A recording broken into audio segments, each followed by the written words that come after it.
My name is Gloria, 34 years old, and this Thursday morning started like any other perfect day in my 8-year marriage to Marcus. I was sipping coffee when my phone buzzed with a message from an unknown number. The notification preview showed a folder titled, "You Deserve to Know the Truth." My stepsister Brittany had always competed with me since our parents married 19 years ago, but I never imagined she would destroy everything I held sacred. Before I share what destroyed and rebuilt my life, where are you watching from? Please hit that subscribe button because this story will change how you see betrayal forever. I had built what seemed like an enviable life as a marketing director at one of Seattle's fastest-growing tech companies. The kind of job where I managed multi-million-dollar campaigns and led a team of 12 brilliant creatives. Marcus and I had met 10 years ago at our mutual friend Jennifer's wedding in Napa Valley. He was the groomsman who forgot his speech notes and improvised something so heartfelt that half the guests were crying. I was the bridesmaid who helped him calm his nerves beforehand with a shot of whiskey and terrible jokes about wedding cake disasters. Our relationship grew from that moment of genuine connection. Marcus worked as a senior financial advisor at a prestigious firm downtown managing portfolios for Seattle's tech executives. We had our rituals that made our marriage feel special. Every morning we would spend 15 minutes drinking coffee together on our balcony overlooking Elliott Bay, no phones allowed, just us discussing our dreams and plans. Weekends meant hiking trails around Mount Rainier or exploring new restaurants in Capitol Hill. We had been trying for a baby for the past year, carefully tracking cycles and taking prenatal vitamins, imagining nursery colors, and debating baby names. My stepsister Brittany entered my life when I was 15 and she was 13. Our parents met at a grief support group, both having lost spouses to cancer. Their marriage should have been a beautiful second chance at love, and in many ways it was, except for the constant tension between Brittany and me. From day one, she studied everything about me with an intensity that felt more predatory than admiring. She switched her college major to marketing after I graduated with honors. She applied to similar companies, dated men who looked eerily like my ex-boyfriends, and even bought the same car model in a slightly different color. 3 weeks before everything exploded, we had hosted Thanksgiving dinner at our house. Brittany had seemed unusually warm that night, complimenting my cooking and asking for recipes, offering to help with dishes and engaging Marcus in long conversations about investment strategies. She had recently divorced her husband Tom after 3 years of marriage, claiming he was emotionally unavailable and unsupportive of her career ambitions. The divorce had been messy with accusations flying from both sides, and she had moved back to Seattle from Portland with barely anything to her name. I felt sorry for her, seeing her struggle financially and emotionally. Despite our complicated history, she was still family. I introduced her to my professional network, helped her update her resume, and even put in a good word with several marketing agencies looking for account managers. Marcus went above and beyond, too, offering free financial consultations to help her manage her divorce settlement and finding her an affordable apartment in Greenwood through his client connections. Looking back now, there were signs I dismissed too easily. Brittany started texting Marcus late at night about investment questions that could have waited until morning. She would call him directly instead of including me in conversations about financial planning. When I mentioned it felt excessive, Marcus showed me the messages immediately, all seemingly innocent questions about index funds and retirement accounts. He assured me he was just being helpful to family, and I trusted him completely. The morning everything changed, I was working from home on a massive campaign presentation due the next day. Marcus had left early for client meetings downtown, kissing me goodbye with his usual promise to bring home sushi from our favorite place. My phone sat face down on my desk, buzzing repeatedly during a video call with clients in Tokyo. I ignored it, focusing on explaining our integrated marketing strategy for their product launch. But the buzzing continued, insistent and somehow ominous. When the call ended, I grabbed my phone to find 17 missed calls from a number I did not recognize, plus a message that would shatter every illusion I had about my perfect life. My hands trembled slightly as I opened it, expecting maybe spam or a wrong number. Instead, I found myself staring at a digital folder that would reveal the two people I trusted most had been systematically betraying me for months. The folder loaded slowly on my phone screen, each photo appearing like a punch to my stomach.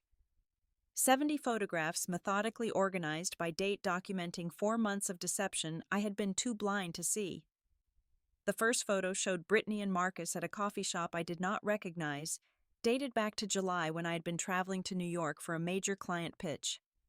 They sat too close, her hand resting on his arm, both laughing at something on his phone. The images progressed like a horrible slideshow of escalating intimacy. Coffee meetings became lunch dates at restaurants across the city. I recognized some locations with a sickening jolt. Canlis, where Marcus had taken me for our anniversary just 2 months ago. His office building after hours, Brittany wearing a dress I had helped her pick out for job interviews. The Washington Park Arboretum, where we had gotten engaged 6 years ago. Each location felt like another violation, another sacred memory contaminated by their betrayal.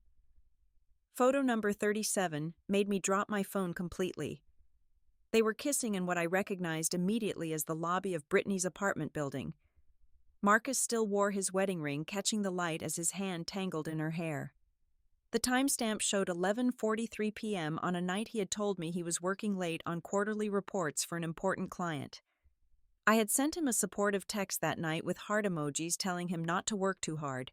The photos grew progressively more intimate and painful to view. Brittany at Marcus's office sitting on his desk in a pose that belonged in a different kind of photo shoot entirely. Marcus leaving her apartment at 6 in the morning, still wearing the previous day's clothes.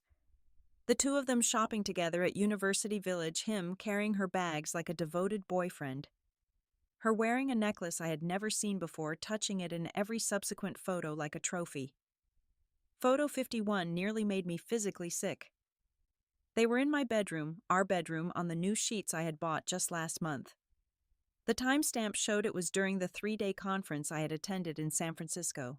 I had called Marcus that night exhausted from presentations, and he had told me he missed me, that the house felt empty without me. All while another woman had been in our bed, in our private space, violating everything that place represented.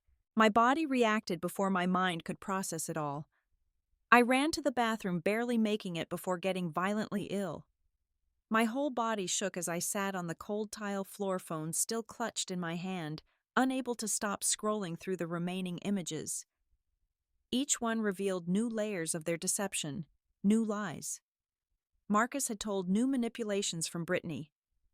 The photos came with screenshots of text messages that made everything worse. Brittany calling Marcus baby, and my love planning elaborate schemes to meet without raising suspicion.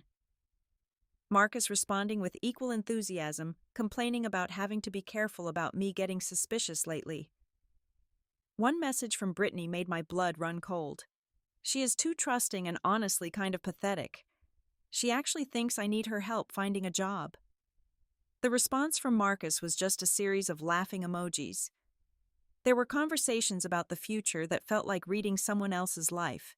Brittany suggesting Marcus should start moving assets before filing for divorce.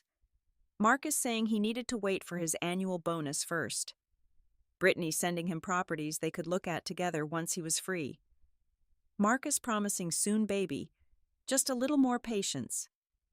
The last photograph was dated yesterday. Brittany taking a selfie in what appeared to be Marcus's car, wearing his company jacket, captioned, "Cannot wait for Sunday dinner when everything changes." That was when I noticed the final message from the anonymous sender. "Your sister wanted you to have these at dinner on Sunday, plan to reveal everything in front of your family for maximum drama. I thought you deserved a warning and time to prepare. She did the same thing to me, which is why we are divorced. Do not let her win this time. Tom, Brittany's ex-husband, who she had painted as an emotionally abusive monster throughout their divorce. The man she claimed never supported her dreams, who was controlling and paranoid. Now I understood his supposed paranoia had been justified intuition. She had probably done this same thing to him, maybe with his brother she had mentioned being weirdly close to during their marriage. I called in sick, to work my voice breaking, as I told my assistant I had a family emergency. Then I sat on my bathroom floor for another hour, phone in hand, scrolling through the photos again and again, torturing myself with details I had missed the first time. The way Marcus looked at her. the expensive jewelry he had never bought me, the casual intimacy of their body language that spoke of countless encounters I knew nothing about. The initial shock began wearing off as I sat there on the cold bathroom floor, my mind shifting from devastation to something sharper and more focused. Rage, yes, but a cold, calculated rage that cleared the fog of emotion. Brittany wanted tears, wanted drama, wanted to destroy me publicly at Sunday dinner. She had orchestrated this reveal for maximum humiliation, probably already imagining my breakdown in front of our parents. But she had made a critical mistake by giving Tom access to her plan, and Tom had given me the gift of time. I called Lisa, my best friend since college, who now worked as a corporate lawyer specializing in hostile takeovers. She had guided companies through brutal acquisitions and knew how to think strategically under pressure. She answered on the second ring, immediately hearing something in my voice. I sent her the folder without explanation and stayed on the line while she reviewed everything. Her advice was precise and emotionless, exactly what I needed. Document everything with multiple backups. Do not confront yet. Check your finances immediately. Hire a private investigator for additional evidence. Most importantly, do not let them know you know until you are fully prepared to strike. Lisa knew a shark of a divorce attorney who specialized in high-asset cases with infidelity. She would make the call immediately. The financial investigation revealed more betrayal. Marcus had opened a separate account 3 months ago at a different bank, slowly siphoning money from our joint investments. Nothing dramatic enough to trigger suspicion, just 1,000 here, 2,000 there, explained away by market fluctuations if I had bothered to look closely. The current balance showed $47,000 I had not known existed. My forensic dive into credit card statements exposed the full timeline. Charges at Tiffany 3 months ago, the same week, Brittany started wearing that new necklace. Hotel bookings at the Four Seasons on days he claimed client dinners ran late. Restaurant charges for 2 at places he swore he had gone with colleagues. Even a couples massage at a spa in Woodinville when I was supposedly visiting my college roommate in Portland. Brittany's social media, which I had muted months ago to avoid her constant drama, revealed her side of the deception. Cryptic posts about new beginnings and universe rewarding patience. Photos where she strategically cropped out someone standing next to her, but Marcus's watch was visible on an arm around her shoulder. Status updates about how sometimes you cannot choose who you fall in love with that had garnered sympathy comments from mutual friends who had no idea what she really meant. Sunday dinner was in 4 days. Brittany had already confirmed her attendance with an enthusiastic text about bringing dessert, something special she wanted to share with everyone. Marcus had suggested we use our good china and open the expensive wine we had been saving for a special occasion. They were both so confident in their plan, so sure of my ignorance and inevitable breakdown. I made my own plans with the precision of a military operation. First, I contacted a private investigator. Lisa recommended a former FBI agent who specialized in infidelity cases. He would have 3 days to gather additional evidence, particularly anything that might affect the divorce proceedings. Washington State was a no-fault divorce state, but infidelity could impact property division, and Marcus's professional reputation mattered in his industry. Next came the technology. I ordered tiny cameras that would arrive overnight, planning to place them strategically in our living and dining rooms. Everything that happened at Sunday dinner would be recorded in high definition from multiple angles. If Brittany wanted a performance, I would ensure it was properly documented for potential legal use. The financial protection came next. I transferred half of our joint savings into my personal account that afternoon, the maximum I could move without requiring both signatures. I canceled the credit cards Marcus had been using for his affair, reporting them as potentially compromised. I changed the passwords on all our streaming services, utilities accounts, and anything else that might give him leverage later. Documentation became my obsession for the next 12 hours. I created multiple copies of everything, storing them in cloud drives on external hard drives, and physical printouts in a safety deposit box Marcus did not know about. Every receipt, every text, every photo was cataloged with dates and explanations. Lisa connected me with a forensic accountant who could trace exactly how much marital money had been spent on the affair. The hardest part was pretending everything was normal when Marcus came home that evening. He walked in with takeout sushi from our favorite place exactly as promised, smiling and asking about my day. The man I had loved for 8 years stood in our kitchen unpacking salmon rolls and miso soup, while I watched him like a stranger wearing my husband's face. I forced myself to smile, to accept his kiss on my forehead, to listen to his fabricated stories about difficult clients and boring meetings. He complained about traffic on I-5, showed me a funny video a colleague had shared, discussed weekend plans like we had a future together. All the while I studied him for signs of guilt and found them everywhere I looked. The way he could not quite meet my eyes, the nervous tap of his fingers on the counter, the overly detailed explanations for things I had not questioned. When he suggested we invite Brittany for Sunday dinner since she had been having such a hard time lately, I almost laughed at the audacity. Instead, I agreed enthusiastically, suggesting we invite both sets of parents too, since we had not done a big family dinner in months. Marcus's brief panic quickly shifted to calculation, probably thinking more witnesses would make my humiliation more complete. He agreed it was a wonderful idea. Sunday arrived with the kind of crisp Seattle morning that usually made me grateful to live in the Pacific Northwest. I woke early, leaving Marcus sleeping peacefully in our bed for the last time, and began preparations for what would appear to be an elaborate family dinner. The dining room table was set with our wedding china crystal glasses reflecting morning light and the centerpiece of white roses I had special ordered for the occasion. But this was not just a dinner party. This was a carefully orchestrated revelation that would flip Brittany's script entirely. I had invited both sets of parents as planned, but also added one surprise guest that neither Marcus nor Brittany expected. Tom would arrive 15 minutes after everyone else, his entrance precisely timed for maximum impact. The cameras were hidden and recording backup files already uploading to secure cloud storage. I spent the morning cooking Brittany's favorite meal down to the garlic mashed potatoes she always requested at family gatherings. The roast needed 4 hours in the oven, giving me time to review my plan repeatedly.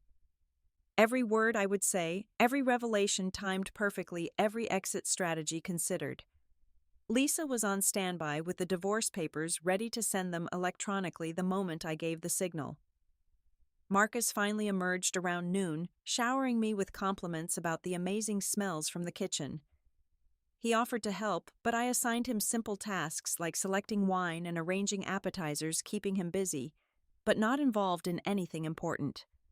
His nervous energy was palpable as the afternoon progressed, constantly checking his phone and adjusting his collar like it was choking him. The parents arrived first, my mother and stepfather bringing flowers and wine, Marcus's parents contributing their famous pecan pie. Everyone settled into comfortable conversation in the living room while I put finishing touches on dinner. My mother commented on how lovely everything looked, how wonderful it was to have everyone together. If only she knew what was about to unfold at her daughter's carefully set table. Brittany arrived fashionably late at 4:30, wearing a designer dress that probably cost more than most people's rent, and carrying a box from an expensive bakery. Her confidence radiated as she hugged everyone, saving an especially long embrace for Marcus that only I seemed to notice was inappropriate. She complimented everything effusively, the house, the smells from the kitchen. Even my appearance, though her eyes held that familiar calculating look. We moved to the dining room for dinner, everyone taking their assigned seats. I had strategically placed Brittany directly across from where Tom would sit, with Marcus at the opposite end of the table from me, isolated and unable to easily escape. The conversation flowed naturally through the first course discussions of work weather and upcoming holiday plans, filling the room with false normalcy. As we transitioned to the main course, Brittany began dropping hints about having something important to share. She kept touching the diamond necklace around her neck, the one Marcus had bought with our shared money, and making meaningful eye contact with him. The energy shifted, parents picking up on undercurrents they could not quite identify. My mother asked if everything was all right, sensing tension, but unable to place its source. I suggested we go around the table sharing what we were grateful for before dessert, a tradition from my childhood that everyone found charming. My stepfather talked about second chances and finding love again. Marcus's mother discussed the importance of family loyalty and trust. My mother shared how proud she was of both her daughters, biological and step, for supporting each other through difficult times. Each word felt like prophetic irony. When Brittany's turn came, she stood up dramatically, placing her hand over her heart like she was about to deliver an Oscar speech. Her voice trembled with fake emotion as she began talking about the importance of honesty, how hiding truth was the cruelest thing you could do to people you loved. She spoke about how sometimes the heart wanted what it wanted, how you could not control who you fell in love with, how denying true feelings was living a lie. Marcus stared at his plate, his knuckles white as he gripped his wine glass. The parents exchanged confused glances, clearly understanding something significant was happening, but not yet grasping what. Brittany took a deep breath, her eyes gleaming with anticipated victory, and announced that she and Marcus had fallen deeply in love. They had tried to fight it, she claimed, but their connection was too powerful to deny any longer. The silence that followed was deafening. My mother's sharp intake of breath cut through it, first followed by the sound of Marcus's mother dropping her wineglass, red liquid spreading across the white tablecloth like blood. My stepfather's face turned purple with rage, while Marcus's father stood up so forcefully his chair fell backward. But all eyes turned to me, waiting for the breakdown Brittany clearly expected.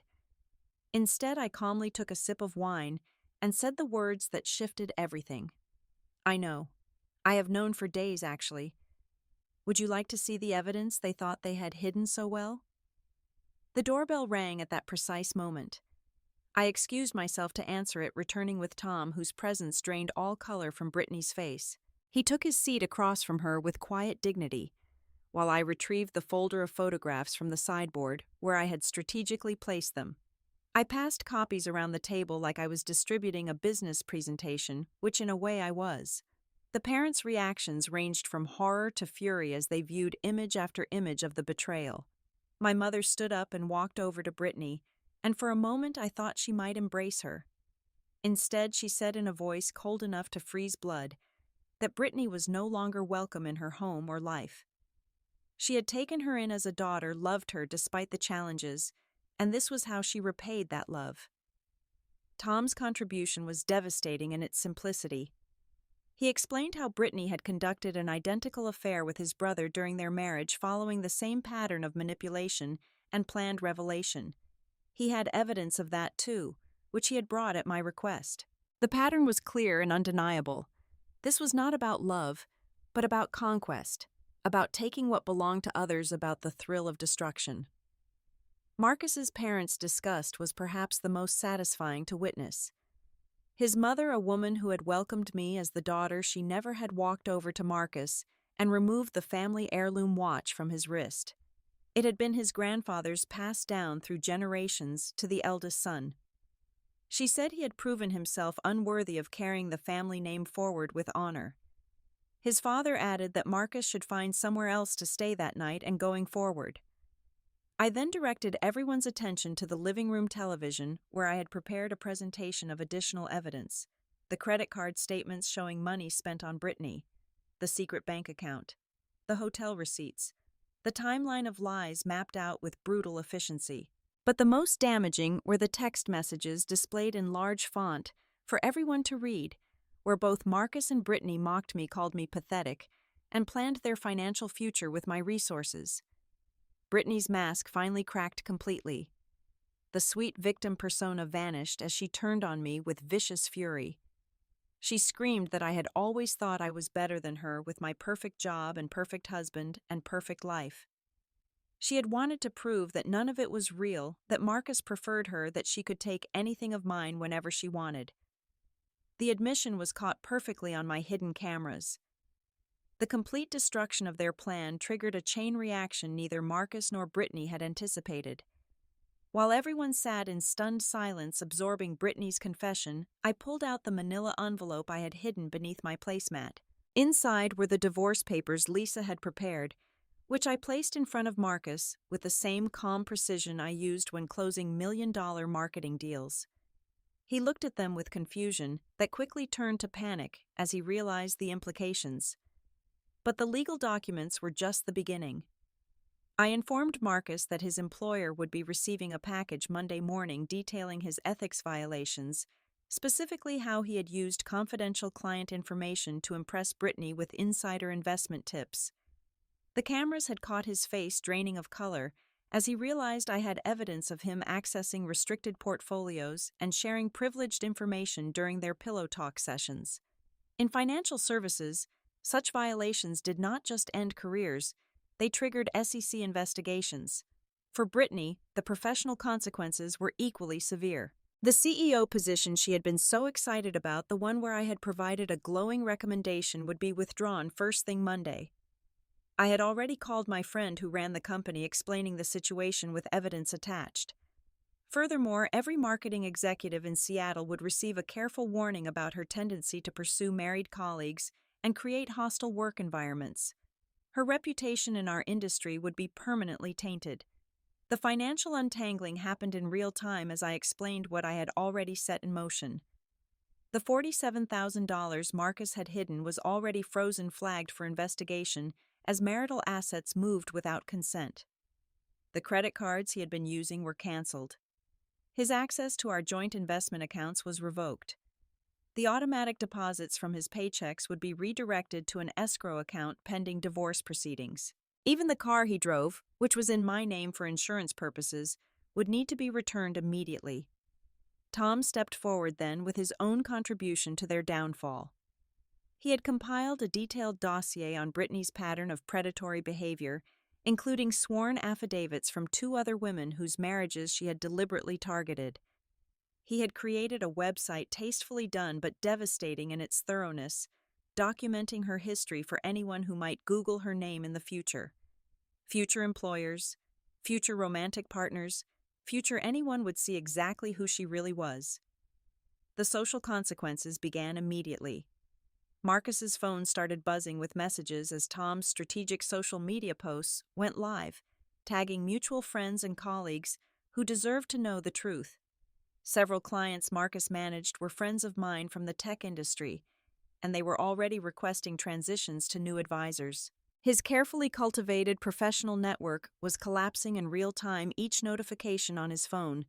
Another relationship severed. Brittany tried to salvage anything from the wreckage. She turned on the tears, claiming mental health struggles, suggesting she needed help, not condemnation. She even tried to blame Marcus, saying he had pursued her relentlessly, that she had tried to resist, but he had worn her down. The pivot was so desperate and transparent that even Marcus looked at her with disgust, finally seeing the manipulative creature he had destroyed his life for. My stepfather, who had been silent until that moment, stood up and addressed Brittany with a gravity I had never heard from him before. He said he had spent years trying to blend our families to create harmony between his daughter and stepdaughter. He had made excuses for her behavior, attributed it to grief over losing her biological father, enabled her patterns by never holding her accountable. That ended today. She would receive no more financial support, no more family protection, no more enabling of her destructive choices. The practical logistics of extraction came next. I informed Marcus that a moving truck would arrive within the hour, his belongings already packed and waiting in the garage. I had spent the previous day carefully sorting through our possessions, keeping anything I had purchased or that held sentimental value to my family. His clothes, his gaming systems, his collection of expensive watches, bought with bonuses, that should have gone to our future children, all packed and ready for removal. The house situation was non-negotiable. I had documentation proving I had paid 70% of the down payment using my inheritance from my grandmother. My salary had covered most of the mortgage payments, while his income went to investments that he was now using for his affair. The house was mine legally and morally, and he would sign quit-claim papers tonight or face a much messier legal battle he could not afford after losing his job. Brittany's housing situation was equally precarious. Her apartment manager was my sorority sister from college, someone who had already been uncomfortable with Brittany's tendency to bring multiple men home at all hours. Learning about this situation was the final straw. She would receive a 30-day notice to vacate on Monday morning, perfectly legal given the month-to-month lease terms Brittany had foolishly agreed to when desperate for quick housing after her divorce. The ripple effects continued as our parents made their positions clear. Marcus's parents announced they were removing him from their will effective immediately, with his portion going to establish a scholarship fund for women entering financial services. My mother and stepfather declared Brittany persona non grata at all family events going forward, including the upcoming Christmas gathering she had already bought flights for. The family she had worked so hard to fracture was uniting, just not in the way she had intended. As the evening progressed, more truth emerged. Lisa arrived with additional documentation she had uncovered, including evidence that Brittany had been fired from her last job in Portland for inappropriate conduct with a married supervisor. Her entire resume was built on lies and omissions, each job ending in scandal that she had carefully hidden from references. The successful marketing career she claimed was actually a series of burned bridges and sealed settlement agreements. Marcus finally found his voice, but only to beg for forgiveness, claiming it was all a mistake, that he loved me, that we could work through this with counseling. The suggestion was so absurd that Tom actually laughed, pointing out that Marcus had said the exact same words to him when caught with Brittany 3 years ago. The pattern was so predictable, it was almost boring in its repetition. The week following the dinner became a masterclass in handling betrayal with strategic precision rather than emotional reaction. I took time off from work, but not to wallow or hide. Instead, I used the time to systematically dismantle every trace of Marcus from my life, while rebuilding my sense of self that had gotten lost in the marriage. The house became my first project, transforming spaces that held painful memories into something entirely mine. Professional therapy started immediately, not because I was broken, but because I recognized the need to process trauma properly. Dr. Martinez specialized in betrayal trauma and helped me understand that my inability to see the signs was not stupidity, but rather the natural result of trusting someone who actively worked to deceive me. She introduced me to concepts like cognitive dissonance and trauma bonding that explained why even the strongest, smartest people could be blindsided by those they loved. Unexpected support came from Marcus's younger sister Emma, who reached out with her own story of seeing troubling signs but not knowing how to warn me without seeming jealous or petty. She had noticed Brittany's predatory behavior at family events, the way she monopolized Marcus's attention and created situations to be alone with him. Emma became an unexpected ally, providing insider information about Marcus's family's continued disgust with his choices and their decision to maintain a relationship with me regardless of the divorce. The house transformation was both therapeutic and practical. Every room Marcus had influenced got redesigned to reflect only my taste. His home office became an art studio where I rediscovered painting, something I had abandoned when life got too busy with his needs. The basement man cave transformed into a yoga and meditation space. The garage that housed his precious BMW became storage for the kayaking equipment I had always wanted, but he deemed impractical. My career, which had always been successful, suddenly skyrocketed without the subtle sabotage I had not realized Marcus was conducting. He had been declining social invitations on my behalf, claiming I was too tired or busy when actually he did not want me networking without him. He had been subtly discouraging me from pursuing promotions that would require travel or longer hours. Without his influence, I accepted a senior director position that came with a 40% salary increase and equity options that would set me up for life. New boundaries emerged from the destruction. I learned to trust my intuition when it whispered warnings to investigate feelings of unease rather than dismissing them as paranoia. Friends who had seemed sympathetic to Brittany's victim narrative revealed themselves as flying monkeys when they tried guilting me into forgiveness. Those relationships ended immediately, replaced by deeper connections with people who understood that forgiveness was not required for healing and that some bridges deserved to burn. Brittany's desperate attempts to rewrite the narrative grew increasingly unhinged. She started a blog claiming to be a victim of narcissistic abuse, painting herself as someone who had fallen in love despite her best efforts to resist. The posts were so delusional that even strangers in the comments section called out the inconsistencies in her story. She tried joining support groups for affair partners, but got banned when members realized she was the predator, not the prey. Marcus's professional downfall was swift and complete. The SEC investigation into his sharing of client information resulted in permanent revocation of his licenses. The firm fired him for cause, denying him severance and pursuing clawback provisions for previous bonuses. His reputation in Seattle's financial sector was destroyed so thoroughly that even competing firms would not touch him. Last I heard, he was working at a car dealership in Tacoma, living in a studio apartment trying to rebuild from nothing. The Women's Warning Network that emerged from this situation became something beautiful and powerful. Tom and I started a private social media group for people who had experienced similar betrayals, sharing resources and red flags to watch for. Within 3 months, we had over 500 members from across the Pacific Northwest, creating a support system that prevented predators like Brittany from operating in shadows. Several women credited the group with helping them recognize and escape toxic situations before they escalated. 6 months after the dinner, the divorce was finalized with terms heavily favorable to me. Washington's no-fault status did not protect Marcus from the financial consequences of dissipating marital assets on his affair. I kept the house, the majority of our investments, and received 3 years of spousal support that I donated entirely to women's shelters. The symbolism mattered more than the money, showing that I did not need anything from him to thrive. New activities filled the spaces where marriage responsibilities once lived.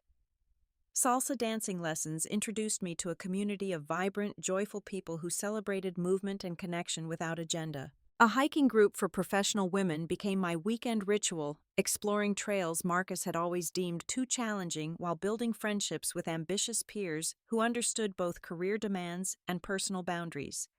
Rock climbing replaced the gym routine he had insisted we do together, giving me strength that was both physical and metaphorical. Dating was not on my radar initially, but therapy helped me understand that closing myself off completely was letting their betrayal continue damaging me. Ben entered my life 8 months after the divorce, introduced by Emma, who worked with him at an environmental nonprofit. He was everything Marcus was not. Transparent to the point of over-communication, supportive without being controlling, and most importantly, he had done his own therapy work after his divorce and understood the importance of healing before moving forward. The contrast was stark and healing. Where Marcus had isolated me from friends, Ben encouraged me to maintain my independent relationships. Where Marcus had discouraged my career ambitions, Ben celebrated every achievement like it was his own. Where Marcus had made me feel like I needed to be smaller to make room for his ego, Ben delighted in my strength and success. It was partnership rather than possession, support rather than control. A year after that horrible Sunday dinner, Brittany made one final attempt at contact. She had moved to Arizona after burning every bridge in Seattle, but apparently had not learned anything from the experience. She sent a long email claiming she had grown and changed, that she wanted to apologize and make amends as part of her healing journey. The manipulation was still there, every sentence crafted to trigger guilt or sympathy, every paragraph an attempt to reopen doors I had welded shut. My response was simple and final. I forwarded her email to the Warning Network with a note that she was now operating in Phoenix, then blocked her permanently. The women in Arizona deserved to know what was coming their way. Within hours, several members in that area confirmed they would spread the word through their local networks. Brittany would find no easy targets there either. 1 year later, I stood in my transformed living room, the space that had witnessed the spectacular collapse of 2 people who thought they could destroy me for their entertainment. The room looked nothing like it had that Sunday, just as I looked nothing like the trusting, slightly naive woman who had once lived here. Every surface reflected deliberate choices I had made for myself by myself, without considering anyone else's preferences or judgments.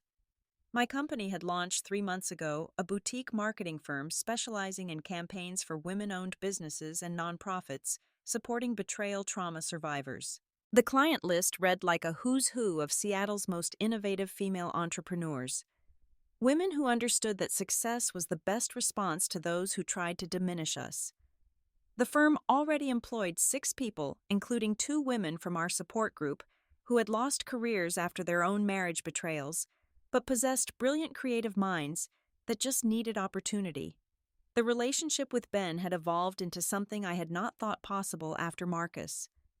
We had moved slowly, both carrying baggage from previous betrayals, but that shared understanding created a foundation of radical honesty. He never asked me to be less successful or less visible. When my firm's launch was featured in Seattle Business Journal, he framed the article for his office. When his nonprofit received major funding for a project he had developed, I threw him a surprise party with his entire team. We celebrated each other rather than competing. My family dynamics had also transformed in unexpected ways. The divorce and scandal had forced long overdue conversations about enabling patterns and accountability.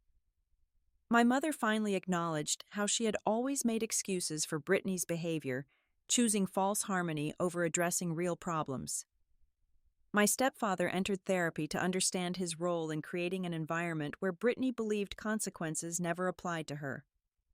These painful conversations led to genuine healing and stronger relationships built on truth rather than pretense. Tom and I maintained an unexpected friendship born from shared experience. He had also started dating again, finding love with a fellow betrayal survivor from our support group. Watching them build something healthy from the ashes of destruction gave everyone hope. We hosted monthly dinners for the group, creating the chosen family that many of us needed after blood relatives had either betrayed us or enabled our betrayers. Marcus attempted contact occasionally through mutual acquaintances, always with the same story about having changed and wanting closure. The attempts were pathetic in their transparency, usually coinciding with life difficulties he was facing.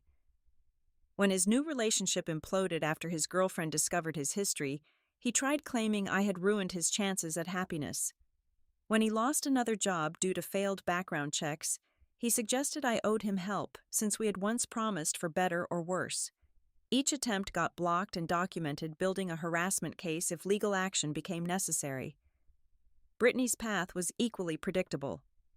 The Phoenix Warning Network reported she had attempted similar patterns with 2 married men there, but both were warned in time. She moved again to Dallas, then Miami, leaving a trail of burned bridges and sealed legal settlements. Her social media became increasingly deranged, alternating between playing victim and making veiled threats against those who had exposed her. The FBI actually contacted me after she made particularly concerning posts, adding her to watch lists that would follow her wherever she tried to run. The Phoenix Rising Support Group had grown into a national network with chapters in 12 cities. We had partnered with domestic violence organizations to provide resources for people experiencing betrayal trauma, recognizing that emotional abuse through infidelity created similar psychological wounds. The group's website received thousands of visits monthly from people seeking help, proving how common these experiences were and how desperately support was needed. My professional success continued, exceeding anything I had imagined while married. The firm landed a contract with Microsoft for a major campaign promoting women in technology. My speaking engagements at marketing conferences commanded 5-figure fees. The book proposal about strategic recovery from betrayal had attracted multiple publishers, with bidding pushing the advance into 6 figures. Every achievement felt like vindication for the woman Marcus and Brittany had called pathetic while planning to destroy her. The healing journey was not linear or complete. Triggers still occurred randomly, a song on the radio that Marcus had claimed was our song while probably playing it for Brittany too. The smell of the cologne he wore making me nauseous in elevators. Seeing couples at restaurants sitting too close, wondering if they were cheating partners stealing moments. But these triggers became less frequent and less devastating, processed through therapy and support, rather than suffered in silence. The concept of trust had been completely reconstructed. Rather than blind faith in people's words, I now practiced what Dr. A. Martinez called calibrated trust, believing actions over promises and maintaining verification systems even in healthy relationships. Ben understood and supported this, recognizing that my need for transparency was not about him but about my own healing. He provided passwords without being asked, shared his location without seeming surveilled, and introduced me to everyone in his life without hesitation. The physical transformation was as dramatic as the emotional one. The stress weight that had accumulated during the marriage melted away through rock climbing and hiking adventures. The gray hair I had been desperately covering revealed itself to be a striking silver that became my signature look. The wardrobe chosen to avoid outshining Marcus got donated, replaced with bold colors and styles that reflected my actual personality. I looked like myself for the first time in years, and people constantly commented on how much younger and happier I appeared. Gratitude surprisingly became part of the healing process, not for the betrayal itself, but for the revelation of truth it provided.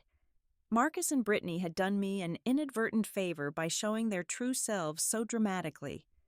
A subtle affair discovered years later would have wasted more of my life. Their cruelty in planning public humiliation had given Tom motivation to warn me. Their arrogance in documenting everything had provided evidence for favorable divorce terms. In trying to destroy me, they had freed me to become who I was always meant to be. The Sunday dinners continued in my home, but now filled with chosen family who had proven their loyalty through actions, not words. Emma and her husband Tom and his new partner Lisa and her wife Ben, and gradually his circle all gathering around the same table where betrayal had been exposed. We toasted to survival, to growth, to the beauty that could emerge from utter destruction. These dinners were not about forgetting the past, but about proving it had not defeated us. One evening, while preparing for another Sunday dinner, I found the wedding china Marcus and I had received as gifts. For a moment, I considered donating it, removing this last reminder of that life. Instead, I decided to keep using it, serving new memories on old plates, proving that objects only had the power we assigned them. Brittany and Marcus had thought they were taking my life, but they had only taken the parts that were never truly mine anyway. The greatest revenge was not the professional success or the financial victory or even the new relationship. It was the genuine peace I had found, the ability to sleep without checking phones or wondering about lies. It was the freedom from constantly managing someone else's ego or questioning my own intuition. It was the joy of being fully myself without apology or minimization. They had expected tears and received transformation instead. When people asked how I had survived and thrived after such betrayal, the answer was both simple and complex. I had refused to let their cruelty define my capacity for trust and love. I had chosen to see their actions as information about them, not indictments of my worth. I had transformed pain into power, betrayal into boundaries, and destruction into construction of a life so beautiful that their absence was not loss, but liberation. The most profound lesson was that betrayal could not actually destroy anything real. It could only reveal what was already broken, illuminate what was already false, expose what was already rotten. Marcus and Brittany had not destroyed a perfect marriage because perfection built on lies was just elaborate illusion. They had simply accelerated the inevitable collapse of something that should never have existed, forcing me to build something genuine in its place. My message to anyone facing similar betrayal was this: your worth is not determined by anyone's inability to value you. Their choice to betray says everything about their character and nothing about your value. The pain is real and deserves to be honored, but it is not permanent unless you choose to make it so. Rise not in spite of what they did, but because of who you are. Build a life so magnificent that their betrayal becomes just a footnote in your success story, a catalyst for transformation they never intended but cannot take credit for. Sometimes the best revenge is not actually revenge at all, but rather complete indifference to their existence while building a life that exceeds anything they could have imagined or deserved to share. When someone shows you who they really are through betrayal, believe them the first time and thank them for the clarity. Then use that clarity to illuminate a path forward that leads to heights they will never reach, peace they will never know, and joy they will never deserve to witness. What do you think about betrayal and second chances? Have you ever experienced something that seemed devastating at the time, but ultimately led to a better life? Please share your thoughts in the comments below. And if this story resonated with you, please like this video and subscribe to the channel. Share it with anyone who might need to hear that survival and thriving after betrayal is not just possible but probable when you choose yourself over those who chose to hurt you. Thank you for listening to my story, and remember that your worth was never dependent on their ability to see it.